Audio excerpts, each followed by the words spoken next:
Thank you for joining. This is your man Kdot, and we're gonna do a little sports talk and whatever. Today is Thursday, September the 7th, and it's a big day.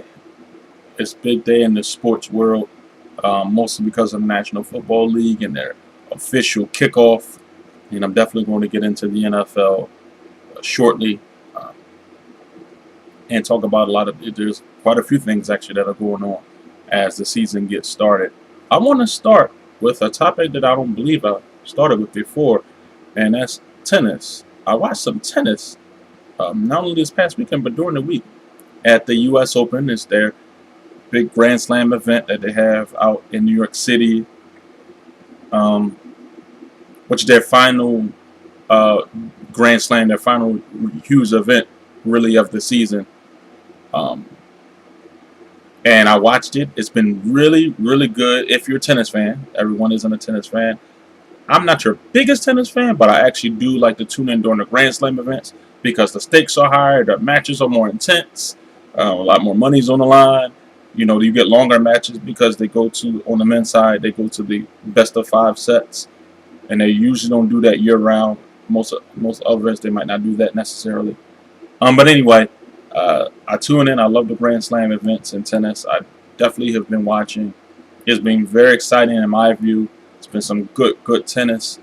I get a chance to see a lot of the players that I wasn't necessarily familiar with, kind of see them, and some up and comers, some young people up and coming that may be future stars. That's been really cool to watch. Um, on the men's side, you got Pablo Carreno Busta, I believe his name is, from Spain. He's made his way. We're at the semifinal round now. There are only four in the singles competition. There are only four male players, four female players left. Carreno Busta made it, won his part of the bracket, and made his way to the semifinals. He's going up against Kevin Anderson from South Africa. Now, Anderson, he was the player that defeated Sam Querrey, who was the highest ranked, the furthest American player that made it the furthest. He was the last American man that was in the tournament, made it to the quarterfinals, had a really, really intense match with some tiebreakers in there, but Anderson came out on top. And Carreno Busta, they're going up against one another. Carreno Busta, I believe, has gone the entire tournament without dropping a set. He hasn't lost a set, so he's swept his way all the way to the semifinal, which is incredibly impressive, especially since he's not, one of the top ranked or like one of the favorites, coming into the tournament. So he's performed incredibly well.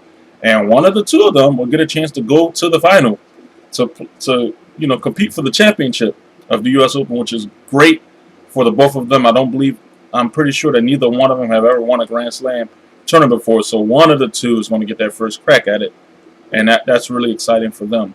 On the other side, where the big boys were, and we were anticipating the Roger Federer versus Rafael Nadal clash in the semifinals, and nope, not happening this year, or at least not in this tournament.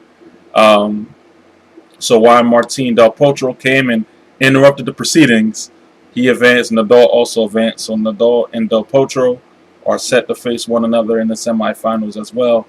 And if you've been watching, I've been watching tennis, for a while now. And if you recall, you can go back some years, and this has happened before. It's one of those things like, hey, I've seen this before. It's happened before. Some year, it got to be, I don't remember the exact year, but it got to be between 8, 9, 10 years ago. I remember it when it was at the U.S. Open, when Del Potro first kind of came onto the scene and was pushing his way up as a top player. Since then, he's been off the scene. I think he has some injuries, and he hadn't been around very much over the years, and he kind of made a comeback recently and trying to push himself back to the top. But the previous time when he was a more of an established top-ranked player, when he first came up, it was at the U.S. Open, and many fans and tennis aficionados were anticipating the finals between Rafael Nadal and Roger Federer. And Del Potro came in and beat Nadal in the semifinals, and then came and beat Federer in the finals for the championship and won the tournament. I believe it is his only Grand Slam win, but it was at the U.S. Open. So Del Potro's done it before. He kind of interrupted the proceedings last time and won the whole thing. And he was the very first player to ever beat Nadal and Federer, back to back in the same tournament. It had never happened before. So he kind of made history in that regard. And on top of that, Federer had won the U.S. Open, I think, like 5 years in a row. Like, Federer was on an amazing streak. He was clear cut the best ever. At that point, he was dominating everybody, and Nadal was on his way to the top, and he was obviously dominating in the French Open. But all the other tournaments, it was really all about Federer, and he had won the U.S. Open and Wimbledon like 5 years in a row. So he was going like for his sixth consecutive year of winning this tournament. And Del Potro came up and knocked out Nadal in one round, and it came and knocked out Federer in the finals. So he's done this before.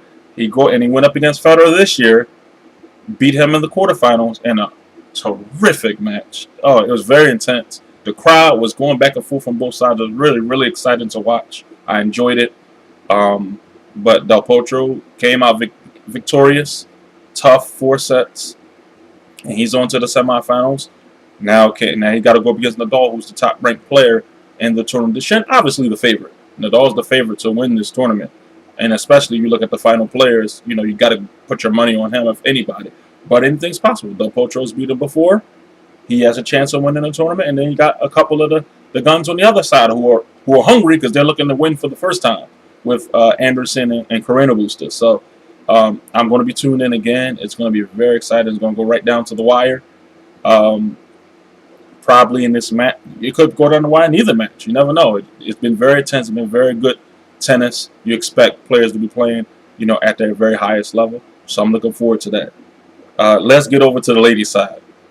Clap for the ladies of professional tennis. My God, particularly the American ladies. And they made some type of history. I don't know how many times this has happened, but I know I've never seen it before for sure.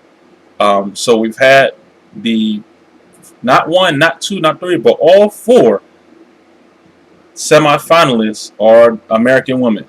Go American female tennis players. That's awesome.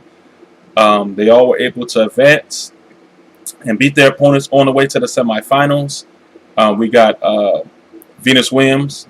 Well, obviously, she's been a champion many times. You got to look at her as the favorite, of the final players that are left. But Venus Williams is into the semifinals. She's going up against Sloane Stephens, who had kind of a buzz previously. I think she beat Serena Williams one time and kind of had a buzz behind her. She was on to something and then kind of fell off a bit. So this is the first time I'm seeing her like get back towards the top of her game. So Serena Williams is not in the tournament this year, and these other women have come in and put themselves in position to win a Grand Slam. So I think it's great. Venus Williams will take on Sloane Stephens, one semifinal.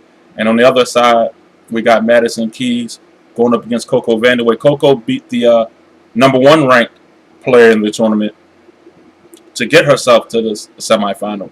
So you got 4 American women have all made their way to the semifinals. It is incredible for women's, tennis, women's American tennis. I mean, all 4 spots. That's amazing. With Serena Williams not in the tournament, mind you. Serena, obviously, congratulations to her. She delivered a baby girl. And, she's not in the tournament, obviously, this year. So you got 4 other women from the Americans stepping up and making their way, beating the other tough competition from around the world, but making their way to the semifinals. So it's a guarantee, no matter what happens, no matter who beat who, it's a guarantee that we're going to have an American female U.S. Open champion this year.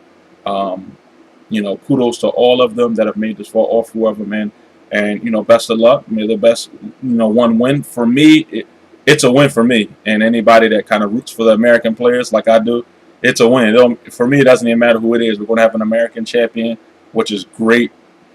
Venus has won many times before, but for Stephens and Keys and Vandeweghe, all 3 of them have never won a Grand Slam tournament before. So it's going to be we got some hungry young women trying to get in there and get their victory for the first time in a Grand Slam. So all of them are going to be hungry. One of them may win it for the first time, or Venus, at her age, she's up there and she's still going strong. She made it to the finals, I believe, at Wimbledon or one of the recent tournaments. So she's been terrific, and she's still playing at the top of her game. So for me, I'm rooting for all of them. I wish they all could win, but whoever wins, I'll be happy for that person. And it's already history that they, you know, all four made it to this level in the first place. So I think it's great. I'm going to be tuning. I believe the ladies semifinals is tonight, and then the men's tomorrow, and then they have the women's championship on Saturday night, and the men's on Sunday. And listen, we get a lot of rain. They've had some rain out, so rain could cause for a match to be pushed back to the following day. We've had that happen many times before, but that's the schedule that they set up if all goes well and the weather cooperates. I believe they may have the retractable roof. I believe they have at Arthur Ashe Stadium. I'm sure they'll play at Arthur Ashe, which is the big stadium, the main event stadium at US Open. So I think they might have to be able to put a roof on it to make sure that even if it is raining, they'll probably still be able to get the matches all in as scheduled. So that's exciting. I will be tuning in to the ladies and the gentlemen's halves of the draw and watching and tuning in and kind of paying attention. I'm looking forward to some more good tennis. It's been really, really good so far, and I'll be tuned in. Upcoming the semifinals and the championships this weekend. Obviously, the big news beyond that is in the NFL with the kickoff tonight is the official season opening game. Kansas City Chiefs taking on the New England Patriots. The Chiefs were a postseason team last year. In fact, I believe they won the division. They were the AFC West division winners, if I'm not mistaken. So they're obviously a top team. I think they were number 2 in it. I want to say they were number 2 in the AFC last year, right behind New England. So these are from last year, the top 2 teams in the AFC in the regular season from last year. Obviously, New England went on to incredible fashion, win the Super Bowl after making that historic comeback and winning in overtime. So the Patriots are the defending champs. They get the first game of the season at home, like they do. Whoever the champion is will play that first game at home the following year. So they get the season opener at home. I'm looking for these games haven't always been the greatest game. That season opener game have not always been like compelling football. It's more so about the big event, the fact that football is back, and they're going to have, I'm sure, celebrations and songs and fireworks and kickoff and all of that stuff, which I personally don't care about very much.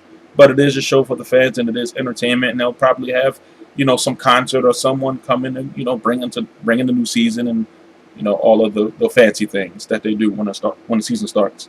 So I'm looking forward to that. I predict that the Patriots will win the game. It'll be a surprise to me if the Chiefs can pull it off. They have played well against the Patriots in some regular season games. They haven't been able to get any of them in the playoffs, but in some regular season games, they have played well against the Patriots and against Brady. So you never know. You can't count the Chiefs out, but I favor and predict that the Patriots will win it. Other news that are going on, obviously, that game is on Thursday, and all of the other games are coming up on Sunday, and then the final 2 on Monday night for the first week. But some news that came in is that the game between Tampa Bay and Miami is being moved. There were some talks about how they were going to handle it. Obviously, we have Hurricane Irma is coming in. We had Hurricane Harvey recently happen, and now we got Hurricane Irma right after. Back to back. And this is for me, it's just heartbreaking to see, because not only is it interrupt, obviously sports is secondary and it's interrupted some sports event, but this thing is wiping people's houses out, killing, folks are dying. It's an incredibly terrible thing. My prayers are to all of them that are affected by the storms. But as it relates to the NFL, the Buccaneers and the Dolphins had a game scheduled to be played in Miami, which is one of the areas that Irma is expected to hit, unfortunately. So the NFL had a decision to make. They could do one of two things. They could either reschedule the game and play it at a later point in the season, or they can still play it in week 1, but move it to another stadium. So those were their two choices. They opted to still play the game in Miami, but move it back to a later point in the season. Luckily for the NFL, the way their schedule worked out is that Tampa Bay and Miami both are on their bye week in week 11, I believe. So instead of having their bye week in week 11, they're going to actually play this game that was scheduled for this Sunday, and they'll play it in week 11, which does a couple of crazy things. Number one, it sets up Tampa Bay and Miami to have, instead of a week 11 bye week, which is I think well placed late in the season when you might have some injuries, you might need that week off to recover, to get some guys, healthy and things of that sort. I always like to have the bye week as late in the season as possible if I got to choose it. Obviously, the NFL chooses who has a bye week when, and it always moves around. No team ever gets the bye week at the same point every season. It always moves around. But if I had my choice, I always favor the schedule that has the bye week as late in the season as possible. And so I thought the Dolphins and the Buccaneers had a well-scheduled bye week in week 11. Unfortunately, they won't get to have it anymore.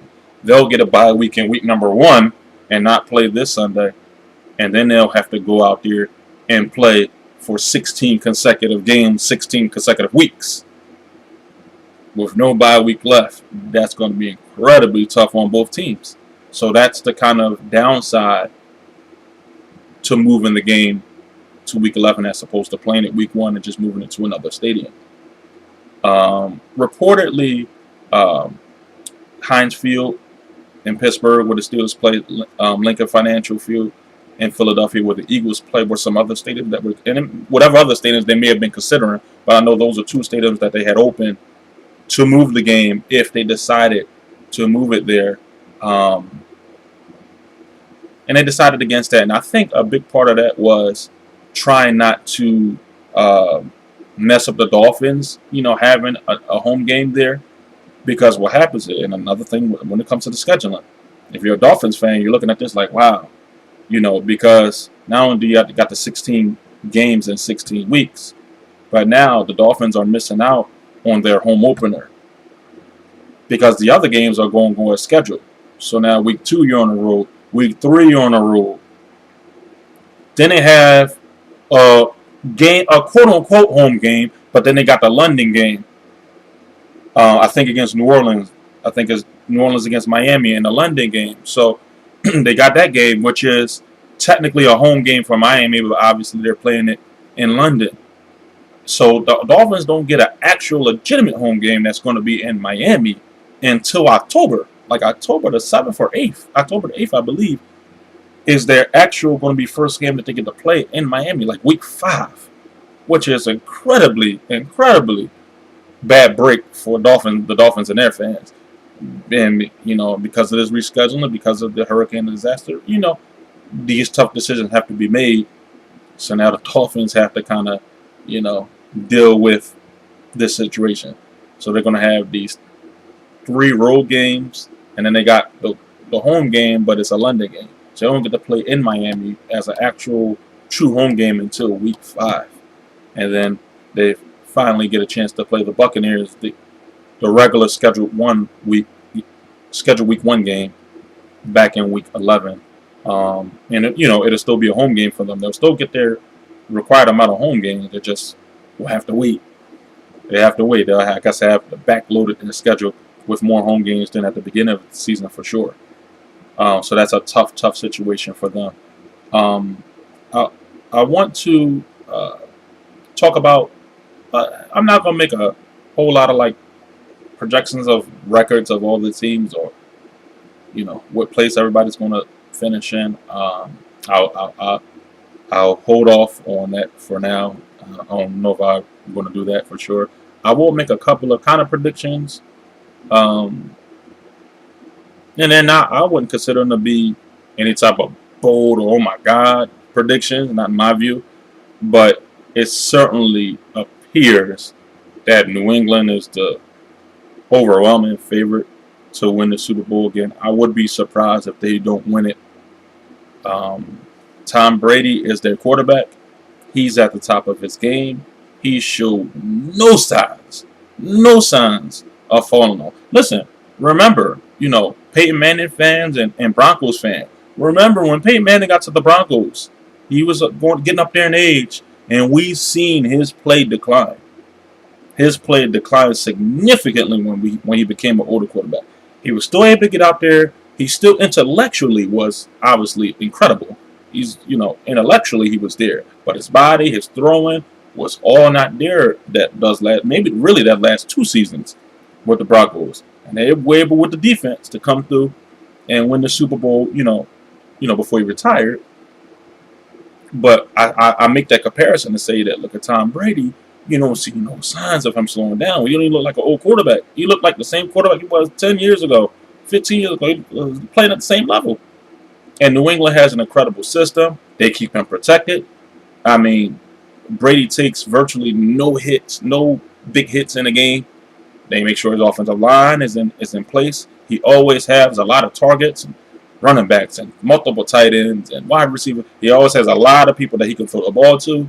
And New England has an incredible system that they have in place, which means that until Belichick is no longer the coach and Brady is no longer the quarterback, you can count on them being in the Super Bowl mix. It's just as just a virtual guarantee. They're not going to win it every year. Nobody wins it every year, but they're going to be in the mix. They have really no competition. Look at the division. That's another big part of it. Miami. They got New York Jets. They got Buffalo. We just talked about Miami. They're about to have a rough season going through all they went through. And they went to the playoffs last year. But Tannehill, it started with him getting hurt. Tannehill's out for the season. They got Jay Cutler in there. And you better not tell me that you think Jay Cutler going to lead them to anything special this year. You can forget it. What Jay Cutler's going to do is give them a quarterback that actually has some experience, that actually can throw the ball, and keep you from being the worst team in the NFL. But he certainly ain't going to lead them to anything special in my projection. The New York Jets, you already know, they have really no quarterback. They're trying to find a quarterback. They're going to have a rough season. You can't. You watch the games. You can't win in the NFL without having at least an average quarterback. At least that. That's the least you could do. Or if not, a really elite quarterback.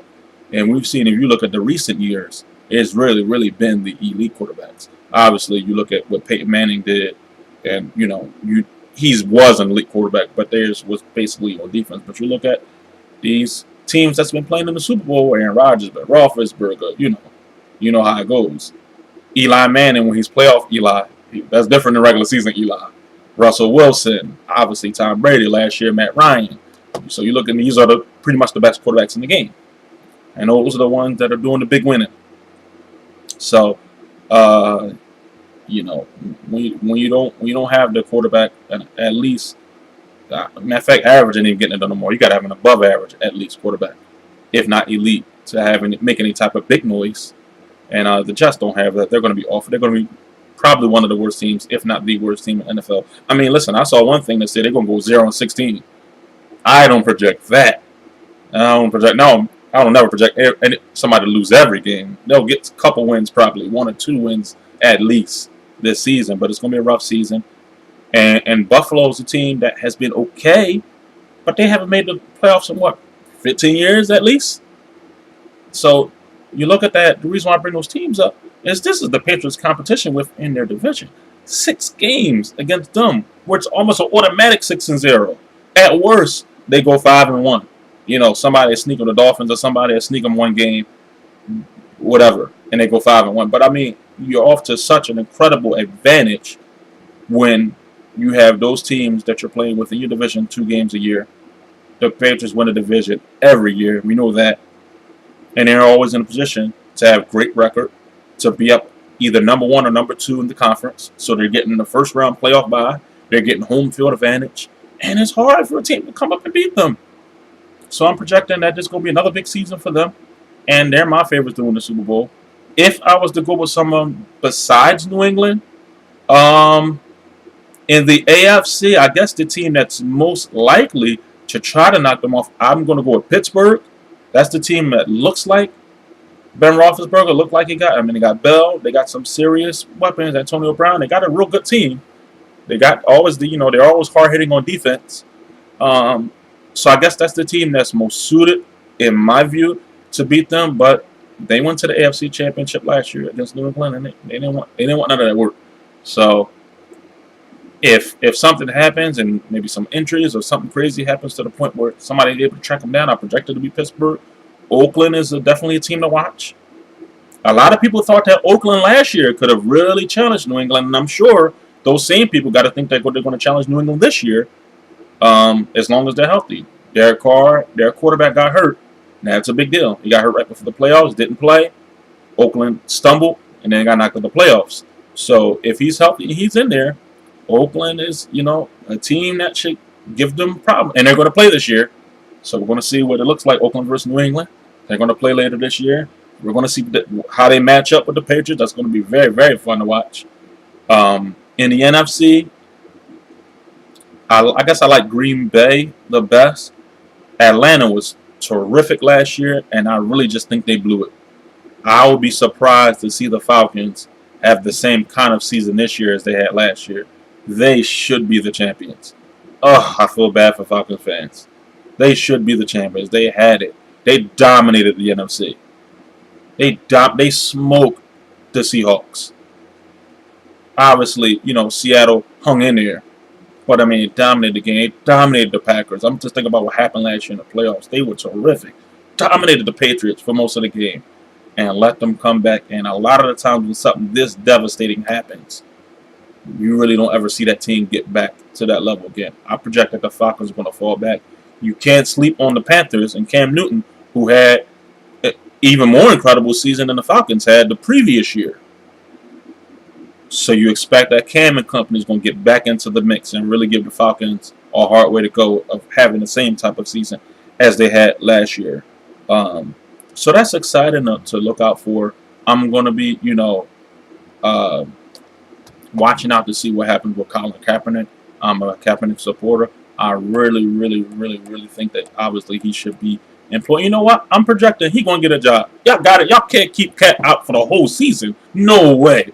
I can't imagine with all the injuries and the hits and the things that happen to quarterback. There's no team that goes the whole season. There's no NFL season that goes the whole season and all the quarterbacks stay healthy. There's going to be some quarterbacks now. There's going to be some teams going to be healthy all year. Some other teams going to have some injuries at quarterback, and you're going to bring Cap in. And you know what? It's a situation that a lot of times when your starting quarterback go down, you don't necessarily want to give the reins to the backup. You want your backup to remain a backup. Look at what the Dolphins did. When Tannehill got hurt, they didn't look to put their backup in as a starter because they want their second string quarterback to remain second string. So they pulled in somebody else that could be a first string, like Cutler. And that's what I think is going to happen with Kaepernick. The team's going to be like, listen, we ain't going to put the second string guy. Let's bring Cat. Not that he shouldn't already be on the team because we know he should. Whether it's a starter or a backup, he should already be playing. But I do think that he's going to get signed this year. He'll come in, probably start, or there's going to be some injuries, but somebody's going to finally stop playing and stop this madness and bring Cap in.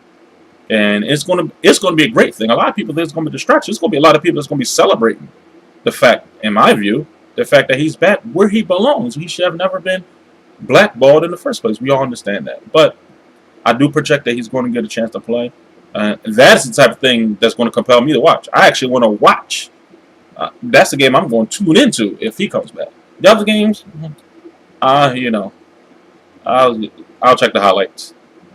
I'm not going to be front and center this year. I'll check the highlights. I'll check out maybe if it's an amazing game that I'm truly excited for, I might check it out. But I'm not for sure going to be tuning in front and center watching all the games. It's just not happening. If Kaepernick comes back, I'll definitely be excited for that. That's something I'm going to be looking out for all year long. Prayers out again to all the people that are affected by the Hurricane Irma. It's just after going through this Harvey situation, we got Irma, and Irma's already hitting people, and I think they already have some deaths recorded in the Caribbean, I believe. So my heart goes out to them. I'm praying. My heart goes out to all those people down there. I'm praying for the people down there in Florida and any other place where the hurricane may hit. I know there's some people down in Carolina, I believe, that are, Georgia. It could be some people that are thinking, is it going to hit up? People are bracing themselves, and as the weather reports come in, we'll have more information. People are bracing themselves for what can happen because the hurricane is so unpredictable. It can hit, and it can go in any direction. You could even look at the Weather Channel. They got all these different directions that it possibly could go that they don't know. They just know there's a bunch of possibilities, so they really just got to track it. You got to see how it goes as it goes along. But my prayers out to all those who are affected. I truly, truly, truly wish all of those people well. May God bless you and protect you and get through, get you and your families through, and even those that were affected by Harvey that are still recovering. Prayers out to you guys as well, because it's such a terrible situation. You don't want to see that happen to anybody. So I'm praying, my prayers go out to all those folks and that you're able to recover and keep your family safe and get yourself a protection and a safe place to stay. And I'm rooting for that for everybody. So I'll catch you guys next time. Thanks for tuning in. Peace and love.